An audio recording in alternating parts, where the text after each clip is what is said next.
On en arrive à la conclusion. Tout a commencé par une manipulation gigantesque.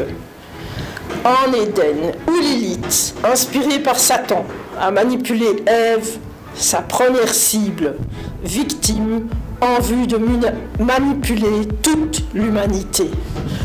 Voir Genèse chapitre 3. Pour comprendre, allez voir mes vidéos précédentes. Les fils de Dieu sont des anges déchus, ils ont violé les filles des hommes et Ève. C'est ce qui a été jugé par Dieu. Allez voir Saint Jude chapitre 1 verset 6, Saint Jean chapitre 16 verset 11 où il est écrit « Le prince de ce monde a déjà été jugé. Si vous me prenez pour cible, c'est-à-dire si vous m'accusez, vous vous trompez. Ce n'est pas moi qui dois être votre ennemi, parce que moi, je me suis repenti et je n'ai rien initié. Mais ce sont eux, les grands responsables, qui ont tout initié, mis en place l'histoire qui nous arrive maintenant. Ce sont, comme je l'ai bien expliqué, les hauts prêtres de la magie noire qui occupent à présent les postes importants et gouvernent le monde actuel. Voir Saint Jean chapitre 16 verset 8. Quand le consolateur défenseur sera venu. Et verset 11, il convaincra le monde en ce qui concerne le jugement, parce que le prince de ce monde, ange déchu, est jugé. Ces anges rebelles, les 200 anges du mont Hermon, qui gouvernent, prennent plaisir à nos querelles internes, intra-société. Comme ça, ils peuvent continuer à faire du mal, comme ils ont fait depuis les temps très anciens, c'est-à-dire des siècles et millénaires, en adorant le Dieu Baal, avec tous les enfants sacrifiés et violés.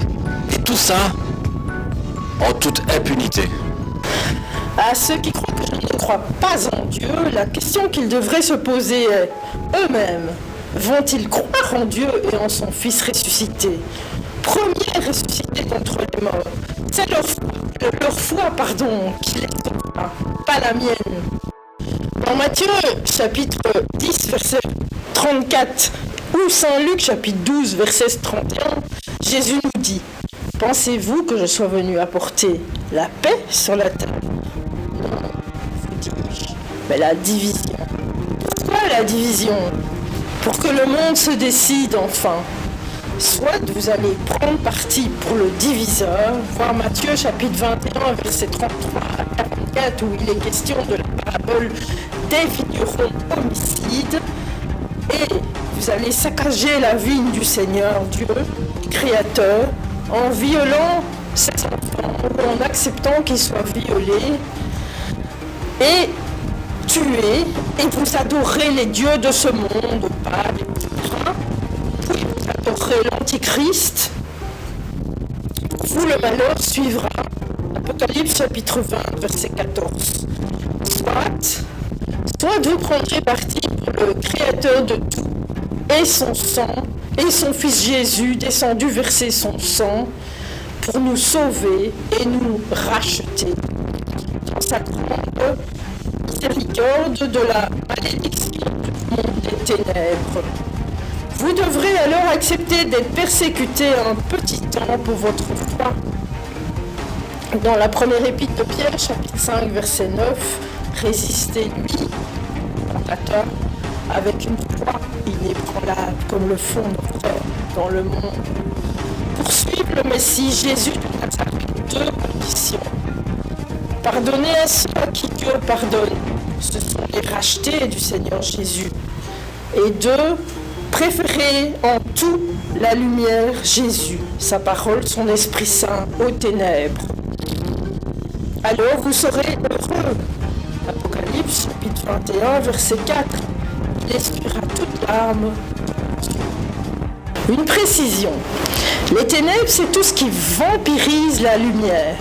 Exemple, les peurs excessives, tout ce qui est contraire et fait obstacle à la lumière. Et blesse et tue les enfants de la lumière qu'est Jésus-Christ. Par exemple, mentir, et tellement de choses contre Jésus qui est la vérité. Il est grand temps de prendre parti, de vous décider pour ou contre Jésus, parce qu'il revient bientôt. Et ce n'est pas du tout de la rigolade.